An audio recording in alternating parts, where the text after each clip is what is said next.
All right, so I'm Michael Deitcher, and we are at the RubiABQ, and I'm going to present Exploring Rails Engines.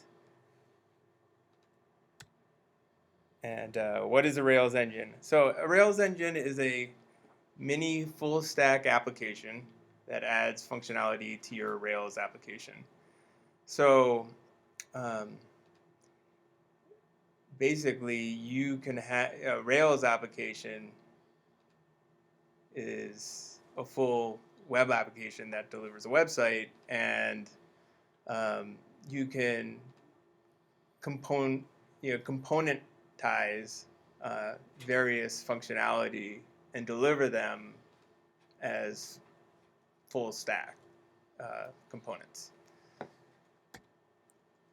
Okay, so I just want to go through various Rails engines that are out there. Um, and there's different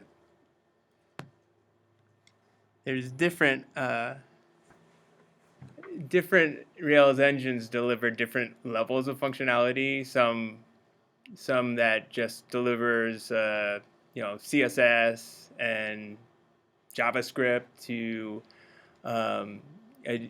deliver a better view for your website, like Twitter Bootstrap and Zurb Foundation. There's some like Devise, which we'll be getting into, and Devise delivers an authentication solution for your website. And then a little bit, giving a little bit more functionality um, as far as being able to administrate your website. There's a Rails engine called ActiveAdmin that will give you full access to your models, so you can view them, you can search on them, you can actually edit, create, and delete your models through a full admin interface. There's also a forum system that's called Forum, and then there are larger solutions that deliver pretty much an entire website, and those are Spree, which is a full-on shopping cart, and Refinery CMS, which is a content management system. And with Spree, it's similar to Magenta, if you're familiar with Magenta. So they have a whole company that base solutions around Spree called Spree Commerce. That used to be a company. I don't know what happened, but it used to be RailsDog, and now it's Spree Commerce. And then there's with Refinery CMS, that's also developed by a company that is a service company that basically puts out their solutions for content management solutions, and they're Resolve Digital. So getting into the history of engines, before Rails 2.3, basically there was no easy way of adding a full stack solution to Rails. So with this release notes, basically it's saying that we're delivering engines and it's just going to work, and it's going to include everything, and it's pretty important as far as like for Rails to really deliver on goods, to be able to be modular, and that's when I'm getting into this one particular engine called Devise that delivers authentication, that was developed shortly after Rails 3.2 went out, or was it 2.3? Oops, 2.3. 2.3 came out by this by Jose Velem, and it makes authentication super easy. and let me show you how easy it is.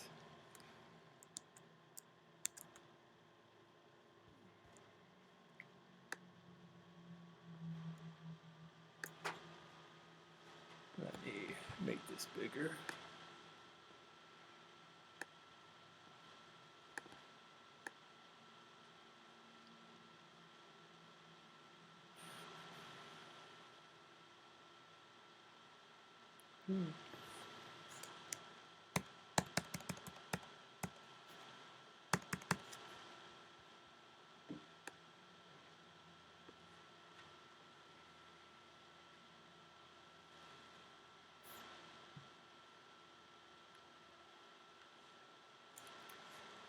Okay.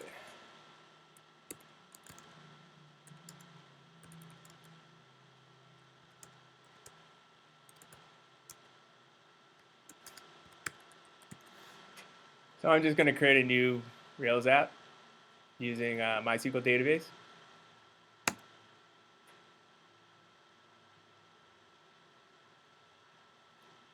Oh, how did I get here?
So basically, I've created a new application, went into the directory, ran rake db create all, uh, building my database.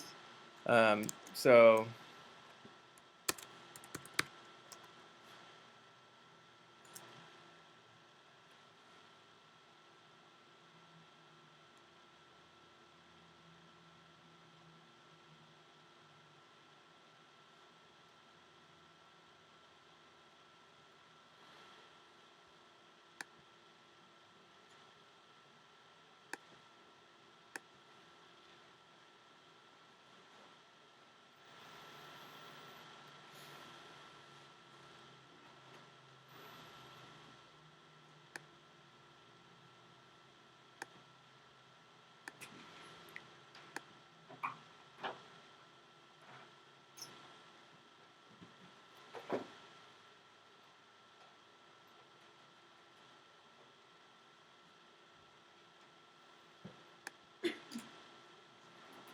to install a Rails engine, you just open up your rake file, your gem file, and then just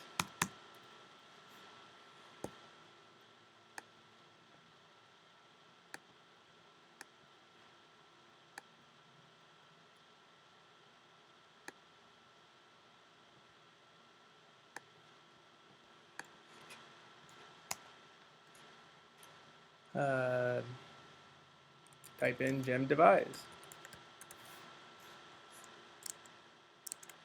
here, and then to install that, just run bundle install, and then uh,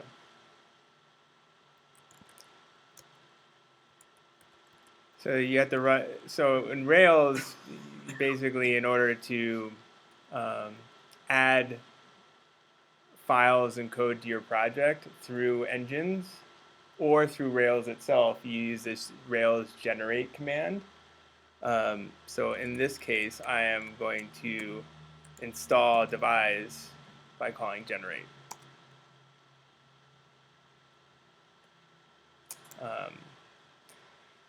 And there are a number of items listed here that they recommend you do and when you install it manually. Just to add some configurations, like there's this configuration here to your environment. You need to tell Devise where it should return, when it sends a mail out, what link it should send it to, or when it builds a link, you know, what the host would be, and then you need to tell you need to set up your application with a root for the routing system. So Rails has a routing file that basically tells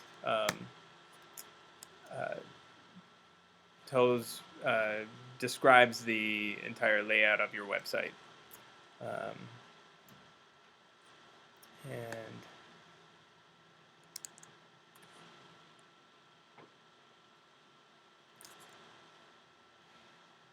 And because I'm routing to this home controller index, what I'm going to do is I'm going to tell Rails to generate a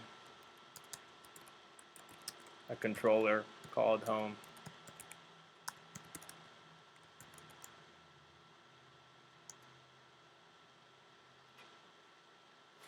And that created this view, this home folder, in which I want to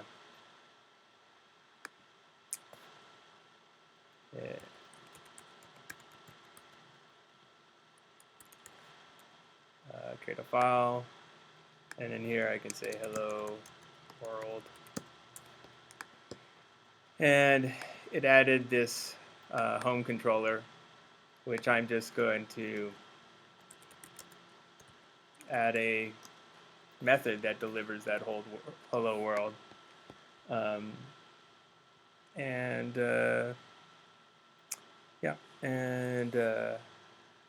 So if I run my server here,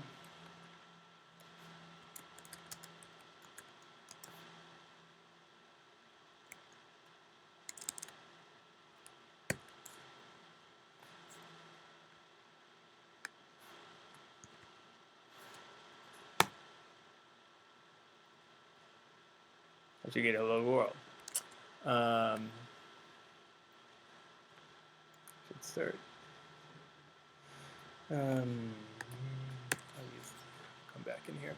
So what I need to do is I need to tell Devise to set up my user model, and I'm basically going to be registering users into my system, so I need to create a model for that. And the way that I do that is by calling Rails generate Devise user, and you can call. There's many more ways you can set up Devise. You can actually set it up to have more than one different, more than one model to as a registered model, but I've never used it like that. What this does is it adds a migration, adds the user model, creates some templates for doing testing, and then adds this Devise for users. I believe I'm missing a step. But as you can see, so Rails sets up database migrations in this DB folder, and you can see our first migration is to create users, and there's a number of different options that you can have here. If you want to make it, if you want to have one of the emails where you actually have to link back and to confirm, you can turn that in here. You can have a lockout if you, after a certain number of improper sign-ins and stuff like that. But basically, sets everything up for you, and then you can just run rake db migrate, and I'll set that up. And now I need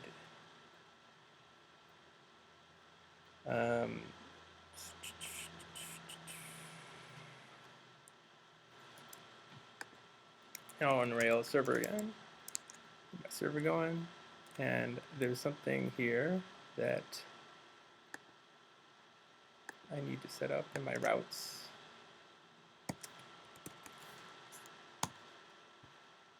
Oh, it did it automatically for me, which is this device for users, which actually sets up all the controller routing or path routing for this particular model for devise. So you'll see if I come here and I do users sign up, I think. You'll see here, I need to type in user sign up.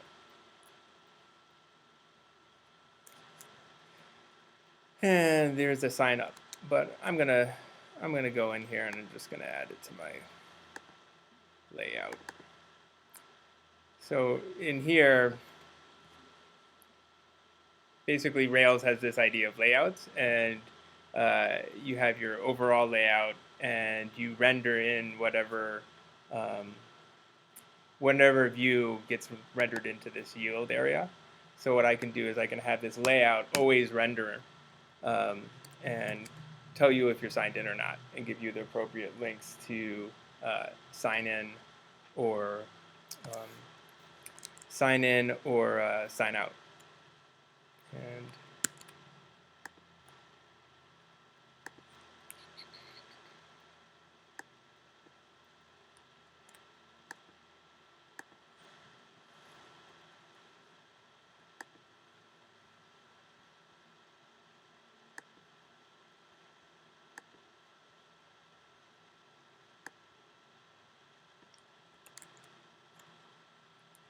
And I just copy and paste, a couple lines of code, basically. Check to see if there is a current user.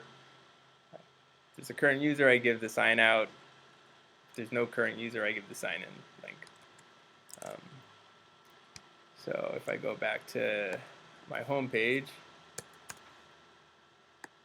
I get sign in with hello world. And then I can sign up, can sign in.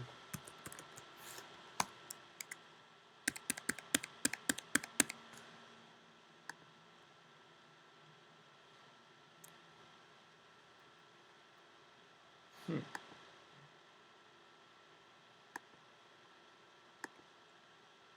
not a user yet, Oh, you know what I'm missing here is that in addition to this, I should have, I miss a step.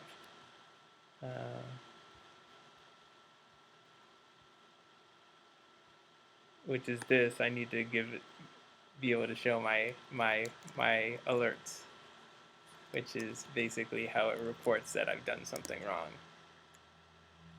So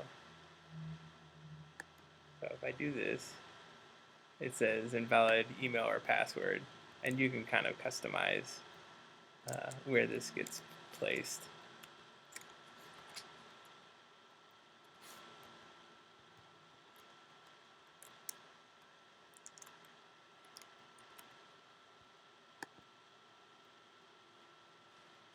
Okay, so I really needed to do a sign up like John said.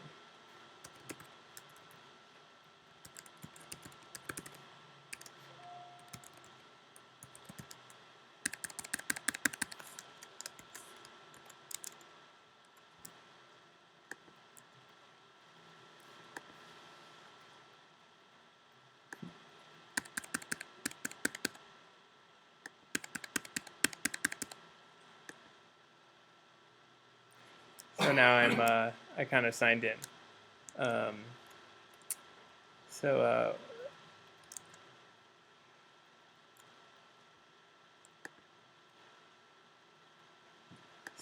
one thing you can do, one thing about the Rails engines is that they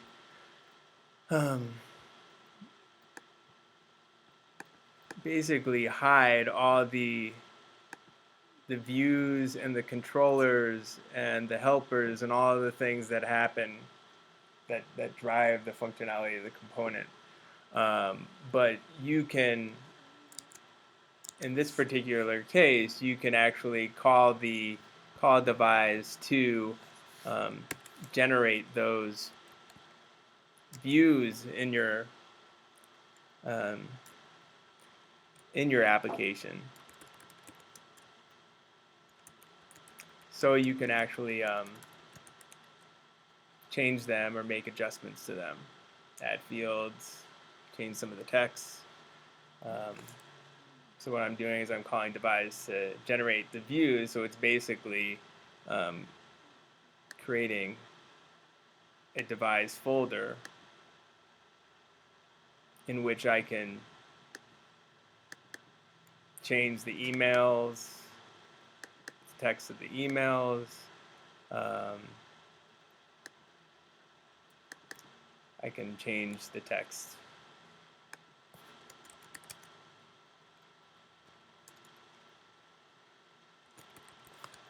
The sessions. I turn on my server.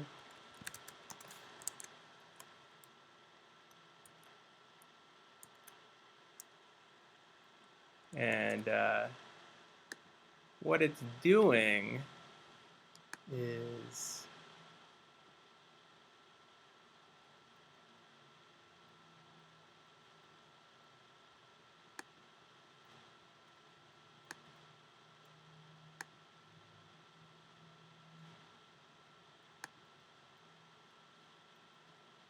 if you look inside the gem,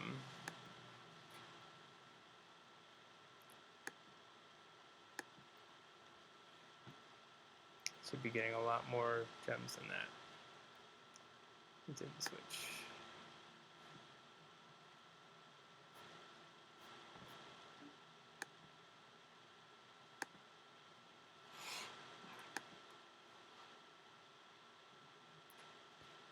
Okay. So if you look inside the gem, devise gem,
I'll show it in another project. I don't know why it's not appearing in my gem set.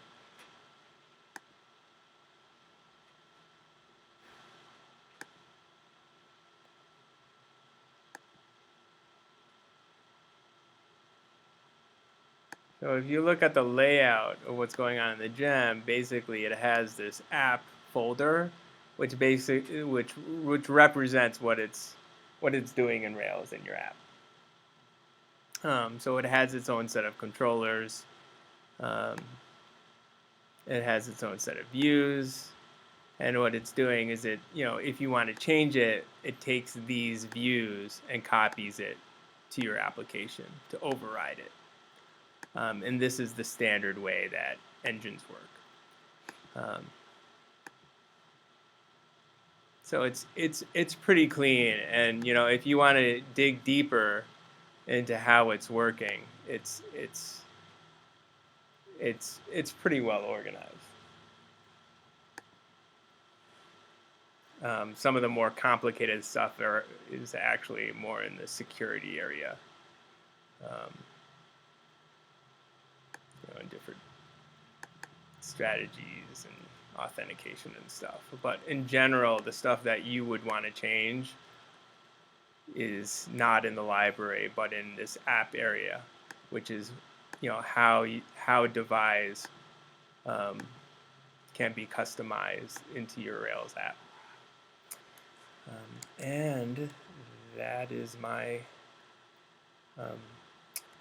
that's my demo, or that's my deep dive. Anybody have any questions about the deep dive? Sure.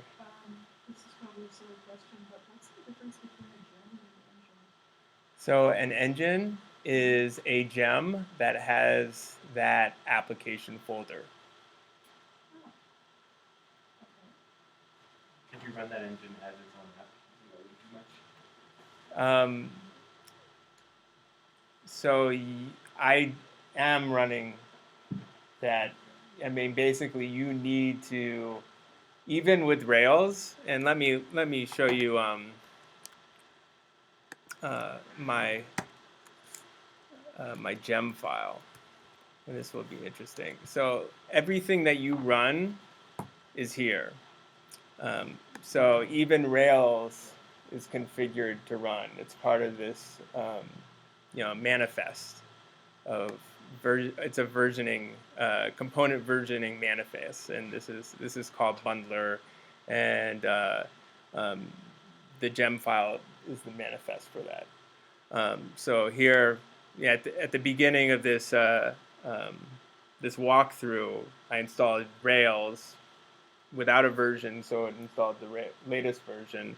I told it that I wanted to use MySQL as its database, and it configured all of these. That Rails new kind of acts as a generator and creates this bundled gem file, and sets it up with these defaults, which you could turn off certain things.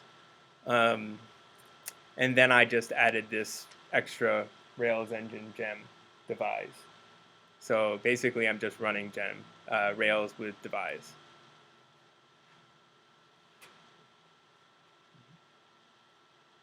Can you explain the difference between when you run like Sinatra apps within Rails? Have you heard of people doing that before? Where you can plug in the graph? Yeah, that's more at the. I've never done that. Those are different. Those are different levels. Like the engines aren't running at sort of a rack level. They're still the Rails application that's running the engine is still technically aware of what's going on inside of it.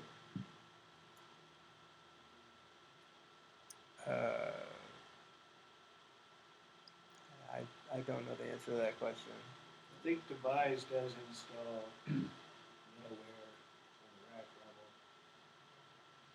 Rails engines are a subset of rack apps that you can So it is essentially the same mechanism. Same mechanism. It also uses a fair bit of Rails engines also use a fair bit of the Rails stack in addition to the rack stack. But yeah, they use the same mechanism.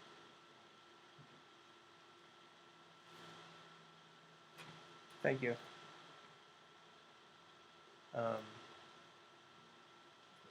Is device smart enough where if you give your user model different properties like first name, last name, will it build the forms out for you? So you would have to customize those So you views. copy those in and then Yeah. add some extra fields. Basically, you want to sign up, without anything, email and password. So do you have to edit the views in the devise app? You use the generator, and the generator copies those views into your Right, view right. folders, Edit them there. and you edit them there. I'm pretty sure that if you wanted to only have certain views copied, that they would still show up. Say if this session view, I wanted to delete this because I didn't want to change it. I'm pretty sure that won't break it, but we'll see.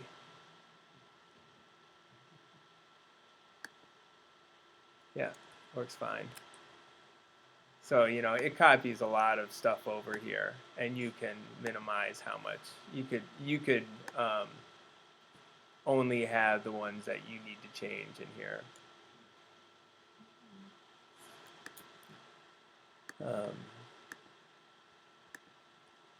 This was nice for the rest of it. yeah, so RESTful authentication was what people were using before 2.3.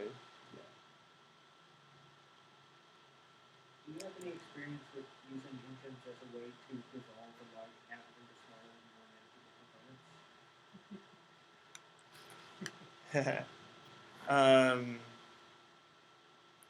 I think it's a really good idea. I mean, I think that's a standard pattern for any growing any growing large solution, because basically um, if you're using the same code more than one place, or more than one, if you have an enterprise system where you're using uh, a similar pattern over and over again, you want to be able to reuse that. And at the company that Jeff and I work at, there's a number of those patterns that could be definitely folded into being being a component, and a full stack component. Be a good engine candidate.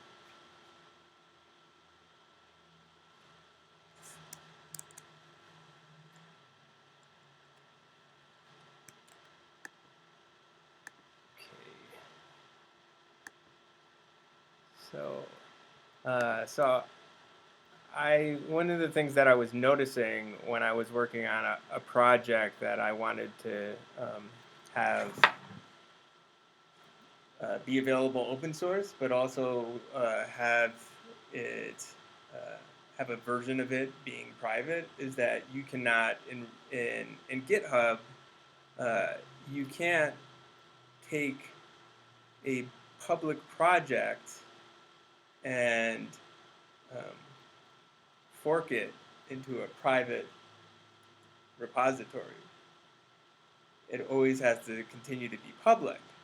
So that's what kind of it inspired me to have this conversation about Rails engines, and as a way to deploy open source software.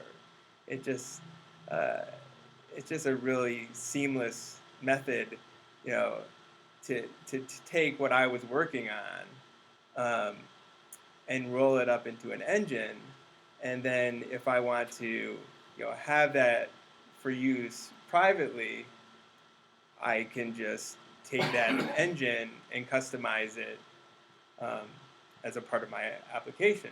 So I just need to convert it into an engine, make it private for me, and I think that's what's going on for a number of solutions experts. Spree, is this open source solution for a shopping cart, and they deliver it to companies privately. Um, the same as Refinery CMS. Um, they're developing an open solution, um, and building um, a reputation for having a good open solution that anybody can work on and anybody can deliver with. But then if they need to customize it and for a particular client, or if they want to have special features that they want to sell, they can do that, and they can make it happen through GitHub. And that's how I wanted to end my my presentation.